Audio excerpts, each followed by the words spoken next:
श्वेता और आप देख रहे हैं सत्यहिंदी.com। चलिए एक नजर डालते हैं अब तक की सुर्खियों पर।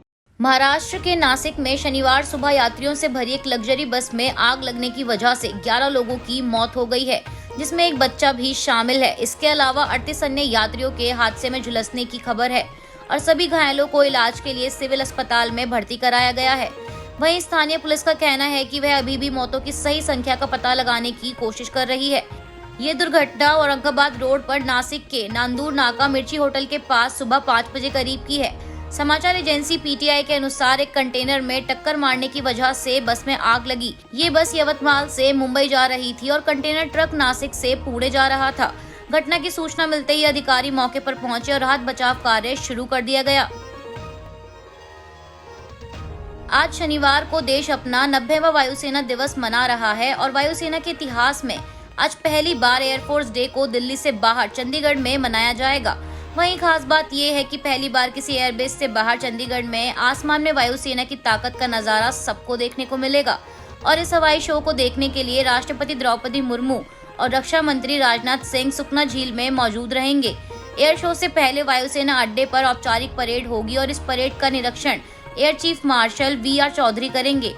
बता दें, वायुसेना दिवस फ्लाई पास्ट में करीब 80 सैन्य विमान और हेलीकॉप्टर हिस्सा लेंगे, जिसमें LCH प्रचंड से लेकर Sukhoi, MiG-29, Jaguar, Rafale, IL-76, C-130J, Apache और Mi-17 जैसे लड़ाकू विमान इस फ्लाई पास्ट का हिस्सा होंगे। वायुसेना के मुताबिक इस साल फ्लाई पास्ट दोपहर 2:45 से शुरू होकर 4:44 यानी करीब पूरे 2 घंटे तक चलेगा।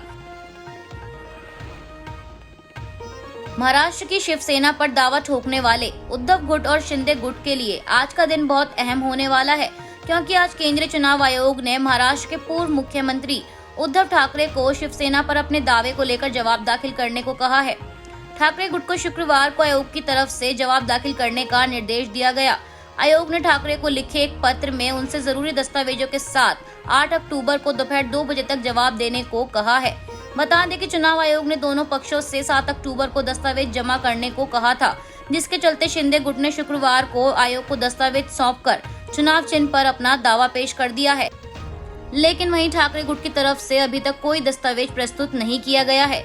इलेक्शन कमीशन ने ठाकरे को लेटर जारी कर कहा है कि एकनाथ शिंदे ने पार्टी का चुनाव चिन्ह शिंदे गुट को आवंटित करने की मांग की है। इस संबंध में आपको पहले भी ईमेल के जरिए जानकारी दी जा चुकी है, लेकिन आपकी ओर से अभी तक कोई भी जवाब नहीं मिला है। शुक्रवार को सीबीआई द्वारा पशु तस्करी से जुड़े एक मामले में तृणमूल कांग्रेस के जिला अध्यक्ष अनुब्रत मंडल के खिलाफ विशेष सीबीआई अदालत आसनसोल में एक और चार्जशीट दाखिल की गई है। बता दें कि टीएमसी नेता की गिरफ्तारी के 57 दिनों के अंदर सीबीआई ने ये चौथी सप्लीमेंट्री चार्जशीट दाखिल की है। सीबीआई ने अनुब्रत मंडल को 11 अगस्त को गिरफ्तार किया था और तभी से वह सलाखों के पीछे हैं। चार्जशीट में मंडल को घोटाले में पशु तस्करों को सुरक्षित गलियारा मुहैया कराने और लाभार्थी के रूप में बताया गया है और साथ ही उनके खिलाफ भारतीय दंड संहिता की धारा 420 यानी धोखाधड़ी और भ्रष्टाचार निवारण अधिनियम की कई धाराओं के तहत आरोप लगाए गए हैं। इसके अलावा सीबीआई ने मंडल और उनके परिवार के सदस्यों के नाम पर लगभग 18 करोड़ रुपए की फिक्स डिपॉजिट और 50 से अधिक भूमि और संपत्ति के दस्तावेजों का जिक्र किया है।